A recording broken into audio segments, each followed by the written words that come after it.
Welcome to the chapter, Motions, and its descriptions. Motion is all around us. The fluttering of a butterfly, the wheels of a bicycle, even the earth, spinning on its axis.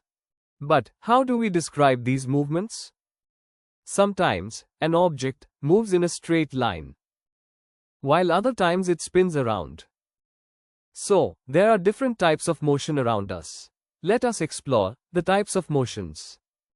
Translatory motion. When an object moves from one place to another in a straight or curved path, it is called translatory motion. Rotatory motion. When an object spins around a fixed axis, like the blades of a fan, it is called rotatory motion. Circular motion. When an object moves around a center, like the earth revolving around the sun. Oscillatory. When an object moves back and forth repeatedly, like a pendulum or a swing. To study about the motion, we have to learn few terms. First one. Distance is the total length of the path covered by a moving object, regardless of its direction. Displacement is the shortest straight line distance between the initial position and the final position of an object. Speed is the distance traveled by an object per unit time. Velocity is the rate of change of displacement of an object with respect to time. What is motion? Motion is the change in position of an object with respect to time. What is uniform motion? Give an example. Equal distances covered in equal intervals of time. Example, a car moving at constant speed on a highway. What is non-uniform motion? Give an example.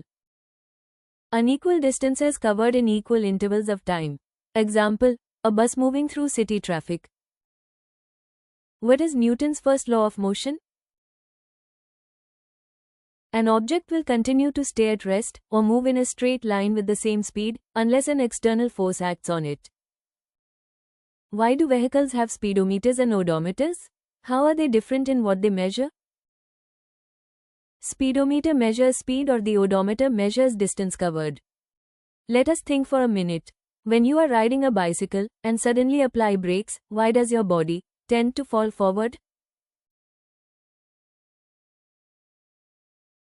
At railway stations, why do trains appear to move backward when the train next to yours starts moving, even if your train is at rest?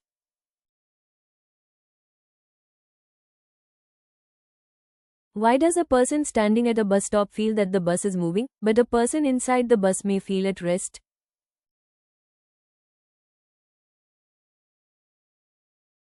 Remember, motion is not just a topic in science, it explains many experiences in our daily lives, whether it's riding a bicycle, traveling in a bus, or watching a cricket ball in the air. Keep observing the world around you, because every moving object has a story of motion to tell.